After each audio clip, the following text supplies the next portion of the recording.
Okay, I'm here. I'm broadcasting. It's live. Awesome. Today I am talking about September 11th and homeschooling, and funnily enough, how those things all tie together. For me, I am Briar Harvey, and this is Ask Briar. Woohoo! Da, da, da, da. Okay. I have been fielding a lot of questions in my inbox lately about homeschooling, why we do it, what it looks like for us, how other people can do it for themselves, and what they need to know, especially right now with things being unstable and unpredictable. So it is September 11th, which is really where this story begins for me. 19 years ago, I had just given birth to my first child on September 8th, Tuesday. We got home on the 10th, and we settled in as this very new little family to our very tiny little apartment. And I was woken the morning of the 11th. We lived in Colorado at the time. My mom called me, and it was the year 2001. And the phone had caller ID on it, which was like wildly novel at the time. That just seems so obvious to me now, to pick up my phone and to screen it to see who is calling. But then it was still entirely novel to be able to pick up my phone and screen who was calling. So I picked up my phone, and it was my mother, and I immediately started yelling at her. "Mother, I just gave birth 2 days ago. Could you please?" I couldn't even count then. It was 3 days ago. "Could you please call back at a civil hour?" And she said, "I think the world is ending." And I was like, "What are you talking about?" And she said, "I think the world is ending." And my mother, not one to overreact in quite such a fashion, I was I was like, "Okay, whatever." And I handed the phone to my husband, and I'm like, "Mom says the world is ending." And at that point in time, this very tiny, scrunched up little baby was waking up. And so I fed her, and I handed her to my husband, and I said, "I would like to get some sleep now," because it had been days since I had had any form of reasonable or decent quality sleep. I was in labor for like 70 hours. I was still exhausted. So I handed him the phone, and he came back for the baby, and he said that he sat there and watched the second tower fall while holding this brand new human being. I slept through it. He came in, woke me up, and he said, "Yeah, I actually think it's time for you to get up." And that trauma has been with me, and I think with my daughter in some ways too, since she was born. It's shaped her entire life, her entire existence. It's still shaping it now.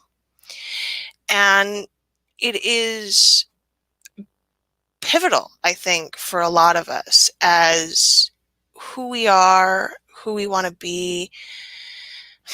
We call it Patriots Day. And I don't know about y'all, but I don't feel terribly patriotic right now.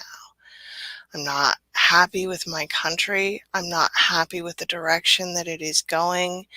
I am afraid constantly for myself, for my children, for my country.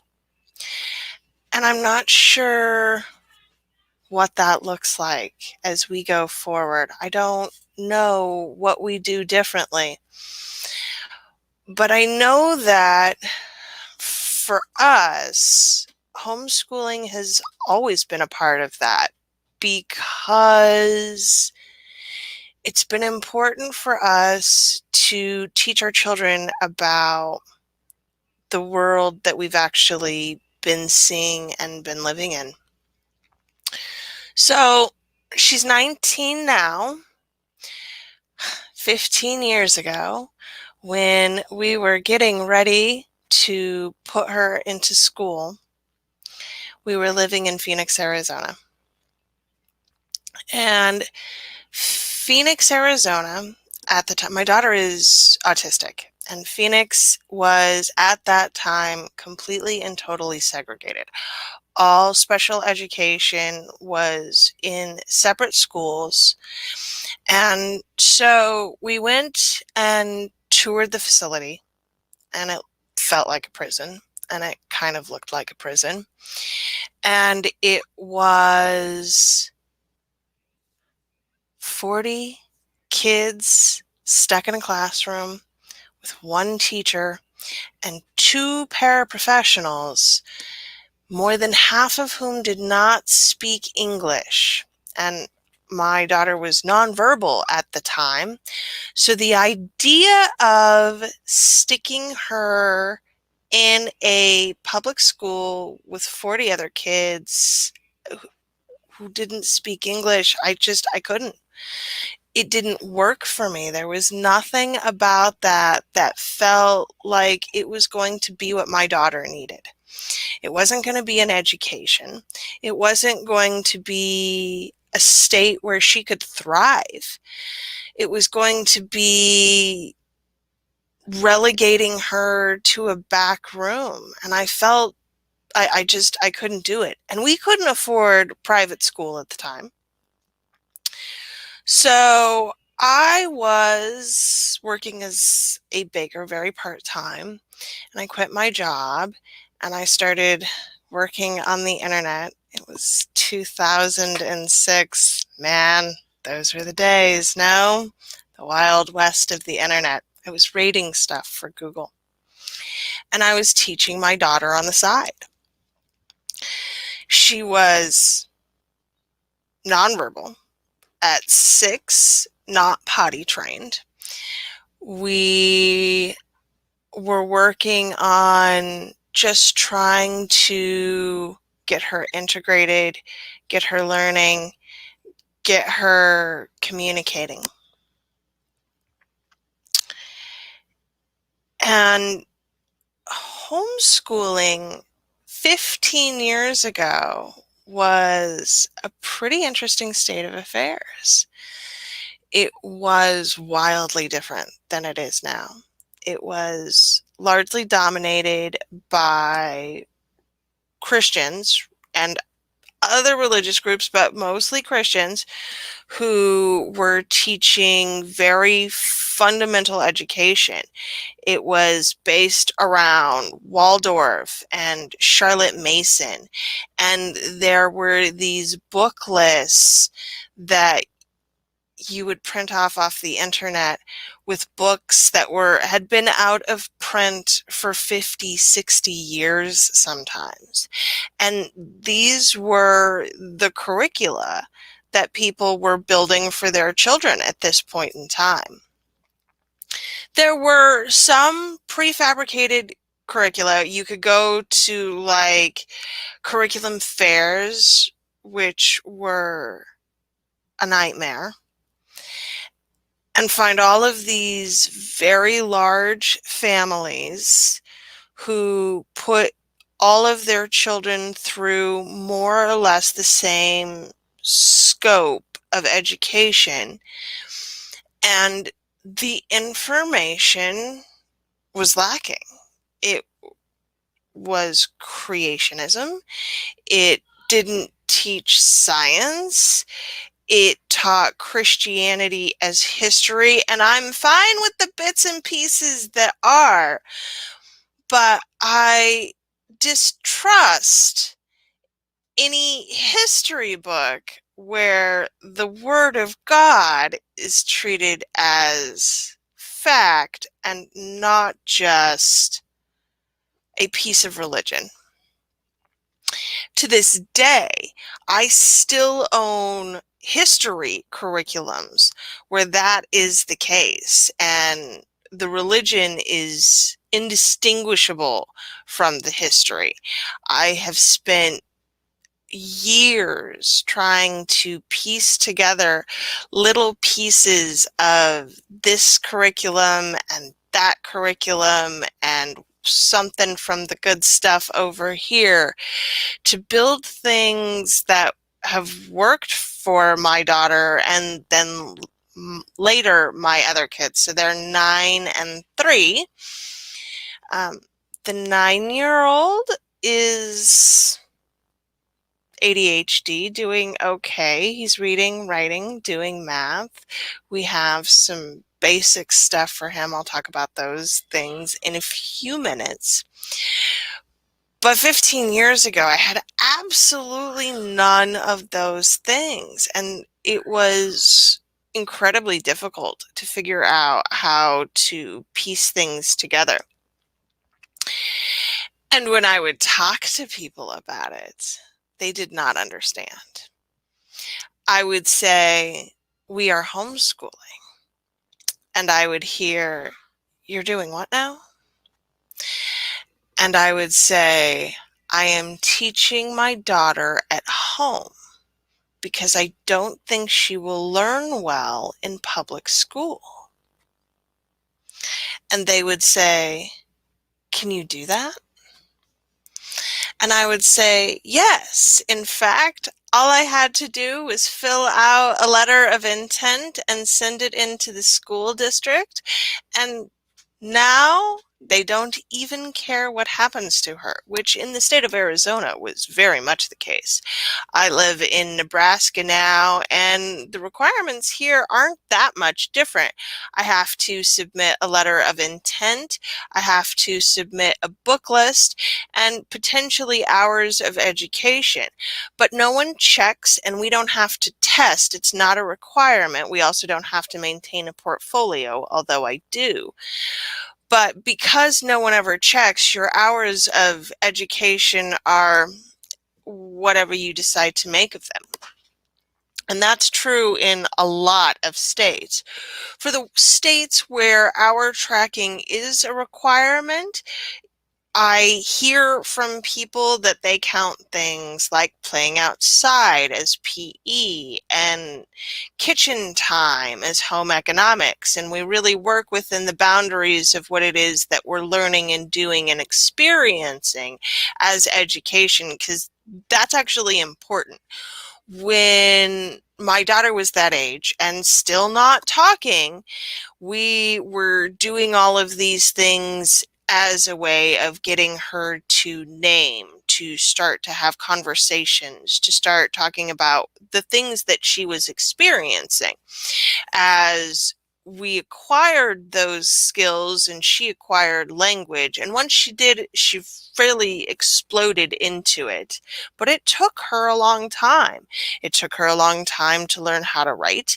It took her a long time to learn how to read. And it would not have happened on the timeline that we had been given for her. So it was a matter of figuring out specifically what she needed and how those things would work for her so that I could build that curriculum for her.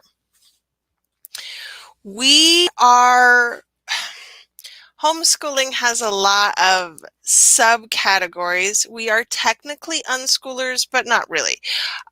We do child-led learning, which means I figure out very specifically what it is my kids want to learn about, and then I build everything out around those things. So for the 9-year-old that is technically fourth grade. For him, it's actually about third grade instruction because of where he is developmentally.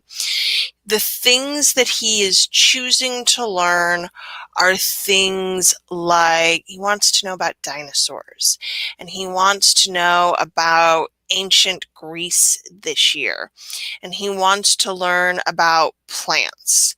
So I've taken those things and I've purchased, I like Evan Moore curricula workbooks. I find those are my favorite because you can piece them together.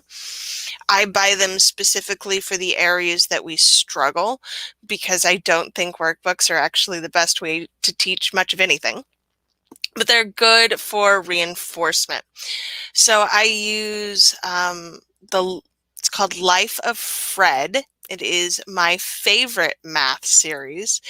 It is written as books and stories, and they read these stories about Fred and his stuffed duck, rubber duck. I think Kingy is a rubber duck. I don't know. It's been a while. I don't read them anymore. Life of Fred is a story, and then they learn the math through the story. So we also do a lot of TV in terms of documentaries. We do podcasts, Tides of History, and hardcore history in high school. That was a big one for my daughter. She loved that. The Revolution series with Mike Duncan. There are a tremendous amount of resources, and if you base it around what your kids are actually interested in learning, you can shove in all of the other related pieces. So because my kids like stories, we've gone with math books that are based around stories. We use history to sandwich in the science pieces. We use science experiments to teach them practical mathematics because they don't want to learn it the way that I did in school with worksheets. When you're building around what your kid wants to learn, then we have a lot of options as to how they get the information, how to facilitate the process. My daughter has over the years done apprenticeship type things. She works now with her dad.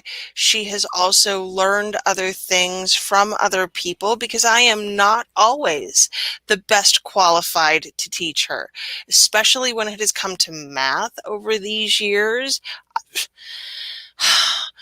I can't figure out time zones. I'm constantly in people's inboxes like, time zones are my actual nemesis. What time did we say we were meeting today? And it's not working out. So I'm not the right person to teach math. As such, we've also done cooperatives, which have gotten significantly better over the years. And if you live even in a minor metropolitan area, Omaha is not huge, but there are co-ops here. There are homeschooling groups, even secular ones.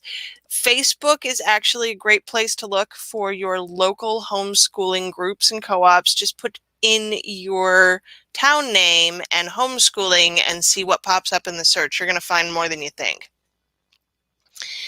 With other things we've done, we have a zoo membership.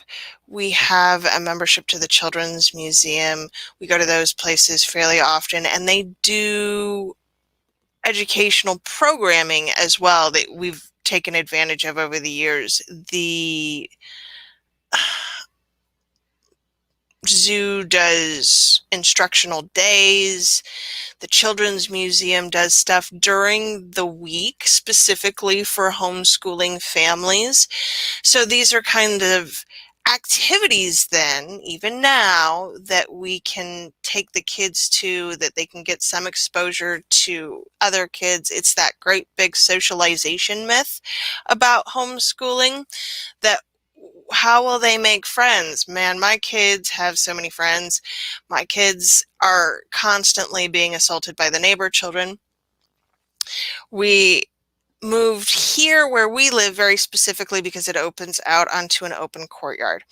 And I am surrounded by kids, families with children who like to play, and that is all the socialization they need. When it comes to their education, we're building things around what they need and want to learn. And being able to cultivate a love of learning for us has been, man, it's so great. My 19-year-old voluntarily listens to history podcasts. We have conversations about politics at the dinner table. Remember, this is a girl who was not speaking English until she was 6 years old. But being able to educate her at home, being able to structure things for her around what she wanted to learn and experience and talk about has been fundamentally life-altering for her, for us, and for how we do things.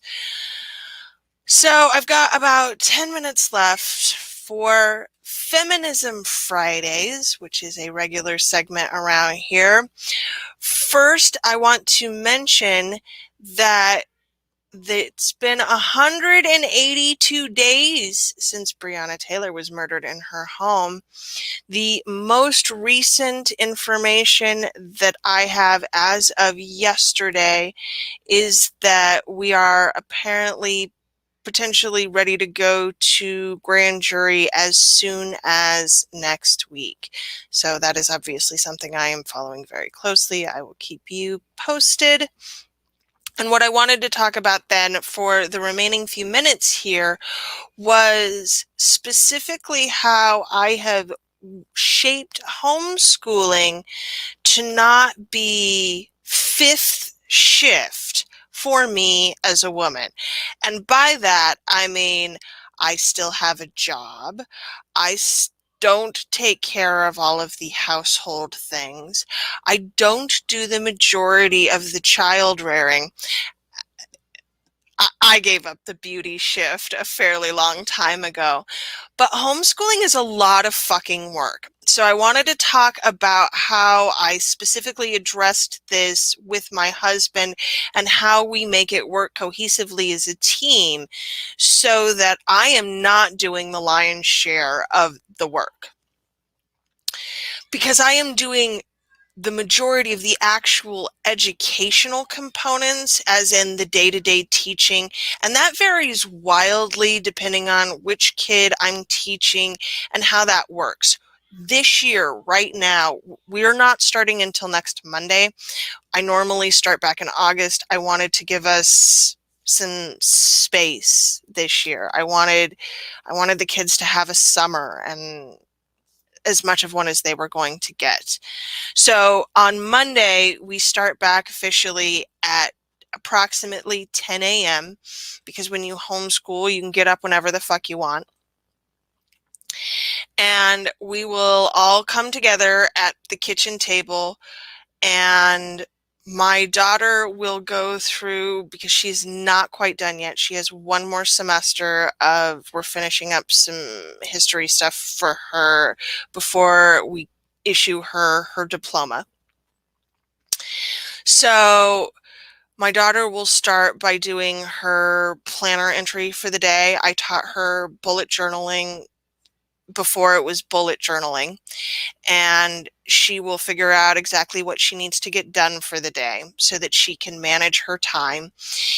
For her in high school, I'd say she averages 5 hours of instruction a day, but there is a fair amount of that 5 hours that's spent staring off into space and doing the brain wander that neurodivergent people like us have to do. So I guess 3.5, maybe 4 hours of solid instruction is what she's got at this point in time in high school. The 9-year-old, we're going to average maybe 1.5 to 2 hours, and we'll be done by lunch. The 3-year-old will be joining us at the table this year, not because I particularly want him there, but because he wants to be there. And so he's got some workbooks that we'll go through and talk about colors and shapes and pictures and names and just doing that kind of basic pre-K education. For the 9-year-old, we will start, he's getting about to the age where I teach starting to plan and implementing his day. And then we'll work through generally 2 subjects a day. So if we're learning ancient Greece, perhaps right now, I'll start him with a documentary, and then we might do a couple of worksheets from a book that I have picked out, and then he will read me a myth aloud, and then that'll be it for the day. And then the next day it might be math, and he'll read aloud from the math book, and then maybe we do a couple of worksheets to reinforce that, and then maybe we bake some cupcakes. These are the kinds of things that we build the educational processes around, and I tend to keep it light and loose. Man, it's supposed to be fun. Learning should always be fun, and I want it to be fun because that's what keeps them coming back. Day after day, year after year, that's how I get them to stay. So incorporating my husband then has been largely about getting the workbooks checked. If there is, I don't do that. I sit there with them and manage the work, and then he goes through the books when he gets home and then does any corrections or that kind of instructional stuff. This has been great for both he and I. He gets to feel like he's involved in what's going on with the kids' education. I get to be done for the day. He also helps me decide on curriculum.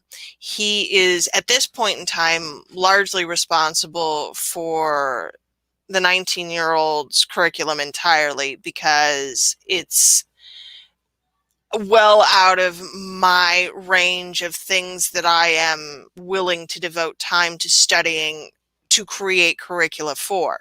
So he's the one figuring out what podcasts we're listening to, what movies we're watching, how we're fitting all of that together, what essays she has to write, etc., etc., etc.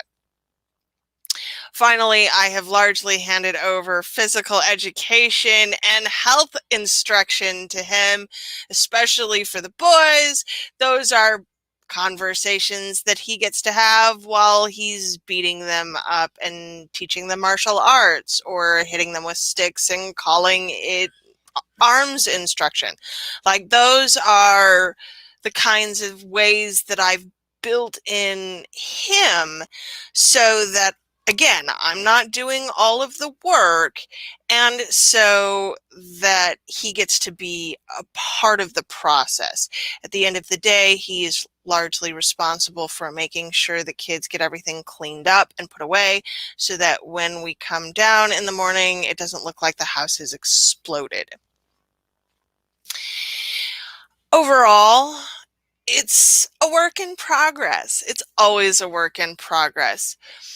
But ultimately, I have been able to roughly institute a practice over the last 5 or so years is where I've gotten this to, where we do school from 10 to noon, and then we eat lunch, and then the kids have free time for electronics and TV and music, and I get actual work done. This is also typically where I build in this time for lives, time for client calls, those kinds of things, activities, the fun stuff, right? One of the things that I have had to do over the years is get someone in who can help, who is not necessarily my husband, especially if he is working all day. For this, I highly recommend other homeschooling families with teenagers. And this is where you need to build out your community and be aware of who's got older kids, because a mother's helper is definitely a thing in larger families, and we can hire a 13 or 14-year-old who is homeschooled to come over and be with the children for 2 to 3 days a week, so that you have the ability to get other things done. One of the things that I have learned about homeschooling is that while it is definitely a benefit for my children, and it is a benefit for us as a family unit, it does take time, and it's a big chunk of my time. So I have to manage that time that much closer. And we're talking a lot about privilege here when we get into the ability to hire someone to come in and help. But hiring a teenager is relatively cheap, 2 days a week, and it allows you to get out of the house if you would like, or do chores while someone is watching the kids. You really have to build in those kinds of structures as well, even right now, especially right now, because we're all trying to do it all by ourselves all of the time. COVID has made it blatantly obvious how much women are being relied on to do the lion's share of the familial labor. So whatever ways that you can build in assistance, whether that's through your family or through paying someone to help you, those are the things that you should do. And that is what I have for y'all today. Thank you so much for being here and for joining me. You can find me on my website at briarharvey.com. If you have benefited from this lovely lesson on homeschooling, feel free to buy me some tacos, since I still can't go out and buy tacos with anyone else. I'm eating sad tacos at home. Buy me sad tacos at home. I'm here for sad tacos. That's ko-fi.com/Briar. And I will talk to you all next Tuesday. Looking forward to it. Bye.